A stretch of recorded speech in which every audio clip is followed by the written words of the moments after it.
And then we'll have just a bit of time. We're a bit delayed, so we'll have time for a few questions only. Thank you. Ladies and gentlemen of the media, it's good to be back in Nairobi once again. I thank President Ruto, the Kenyan government, and the people of Kenya for their warm welcome. Like so many African countries, Kenya is home to enormous opportunities and limitless potential. But achieving this potential requires confronting and addressing some deeply rooted challenges and injustices. One of the prime injustices is what brings me to Nairobi today: climate chaos. Africa accounts for just 4% of global emissions, but it suffers some of the worst effects of climate change. Today, I renewed my call for the world to step up climate action to avoid the worst effects of climate change, keep global promises to provide essential support, and help Africa make a just and equitable transition to renewable energy. As I detailed in my remarks, Africa can be a renewable energy superpower. Now is the time to bring together African countries with developed countries, financial institutions, and technological companies to create a true African renewable energy alliance. And all of that requires addressing another injustice: an outdated, unfair, and dysfunctional global financial system. On average, African countries pay 4 times more for borrowing than the United States, and 8 times more than the wealthiest European countries. Turbocharging a just and equitable green transition while supporting development more broadly across Africa requires a dramatic course correction. This means ensuring effective debt relief mechanisms that support payment suspensions, longer lending terms, and lower rates. It remains recapitalizing and changing the business model of multilateral development banks so they can massively leverage private finance at affordable rates to help developing countries build truly sustainable economies. And I've called for an SDG stimulus of at least $500 billion every year to help developing countries invest in their people and the systems they need.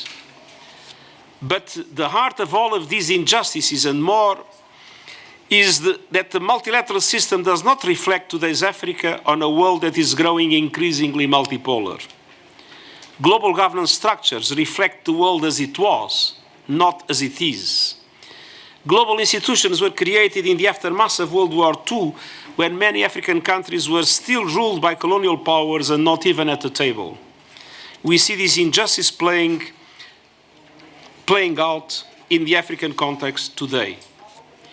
Global institutions need to step up, guarantee African representation, and respond to African needs and African potential. From international financial institutions to the Security Council of the United Nations, where Africa lacks a permanent seat. That is why across my upcoming meetings, including the ASEAN meeting in Indonesia this week, followed by the G20 meeting in India and the G77 in Cuba, I will continue advocating for deep reforms to make these institutions more responsive to the needs of developing countries, and in particular, Africa. We need an international financial system with an architecture that favors developing countries in general, and in particular African countries, and we need a reform of the Security Council in which Africa finally gets at least one permanent seat. We cannot afford a fractured world. We have the tools we need to guide us: the UN Charter, international law, and human rights. It's time to end the injustices that are holding Africa back. I will work closely with African leaders and organizations like the African Union to make progress towards a peaceful, prosperous, and sustainable future that Africa needs and deserves. Thank you. Thank you very much. If you have a question, please, can you come up to the microphone? Let's start over here. Yeah, please. Oh, there's a roving mic too. Thank you very much, Your Excellency. I want to know, apart from the financial reform... Sorry, can you please tell us your name and your media outlet? Yeah, my name is Devin Jaggi. I'm here for DevEx. So, Your Excellency, apart from these financial reforms you're talking about... Sorry? Okay, appreciated. Yeah, apart from these financial reforms you're talking about, yesterday the President of Kenya, Dr. Ruto, talked about how these divisions between the North and South are holding Africa hostage to environmental stewardship. I don't know, as the United Nations, how do you respond to that? The divisions between North and South, they are holding Africa hostage to environmental stewardship. So apart, because we've talked about the need for financial reforms, I don't know, this power imbalance between the North and South, how are you also going to... I think when I speak about the need for reform of the Bretton Woods system, I'm addressing exactly that problem.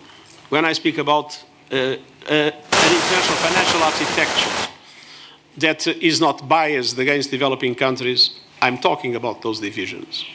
When I say that we need to have an effective debt relief mechanism, we have so many African countries in a situation of debt distress or close to debt distress, and they have not fiscal space to have climate action and even to address the basic needs in education and health.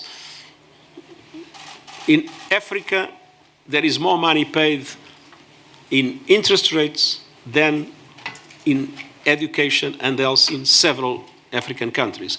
So when we speak about the need to reform international financial institutions, when we need to speak about the reform of the Security Council and the presence of Africa, we are talking exactly on how to bridge that division, that gap that exists between the developed and developing countries.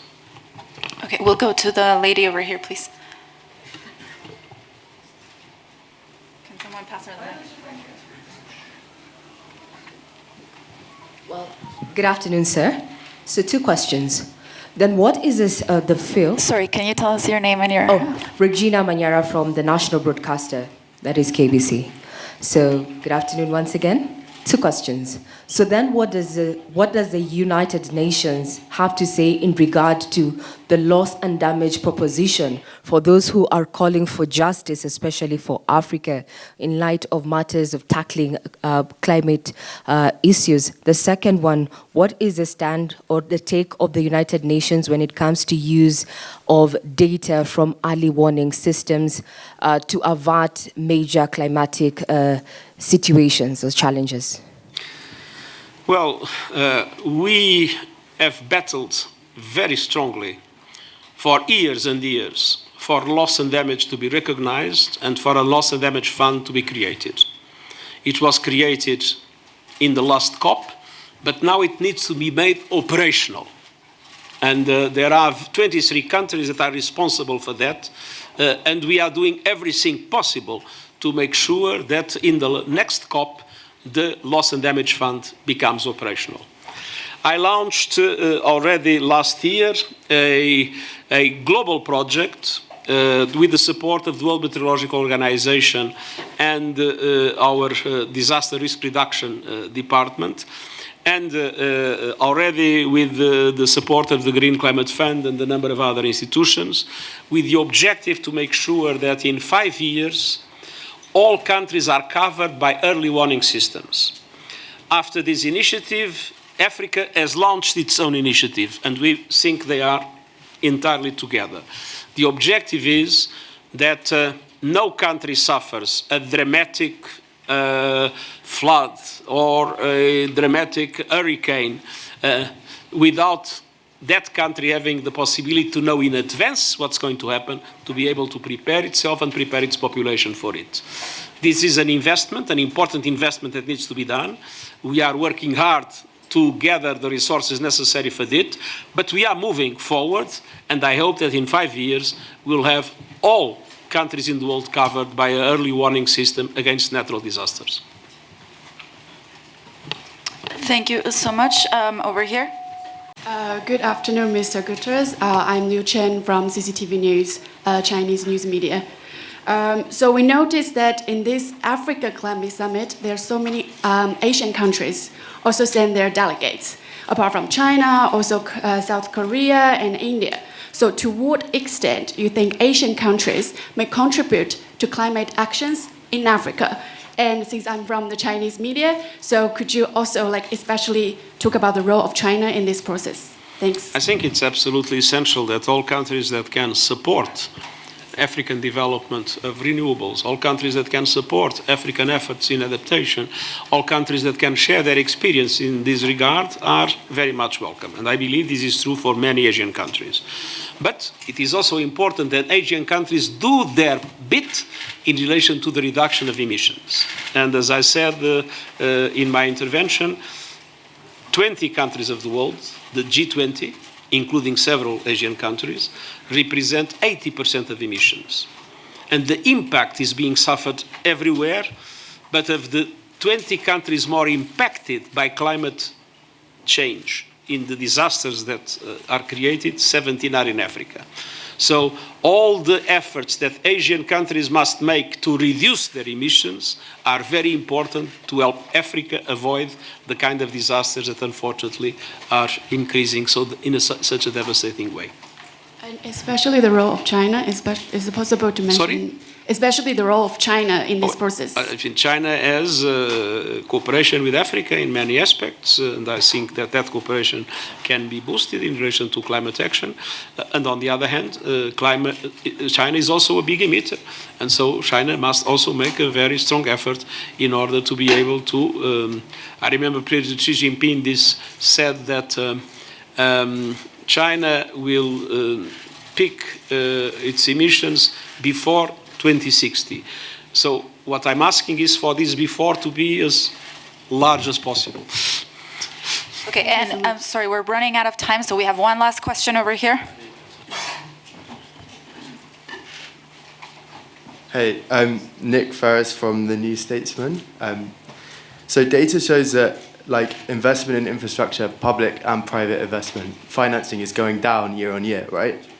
So with all of the kind of talk of reforms of financial mechanisms and new ways of investing, what can we do to ensure that we're not just rebranding this kind of declining scenario as opposed to what we actually need to do, which is boosting finance? Is there a risk that we're just rebranding kind of the bad situation?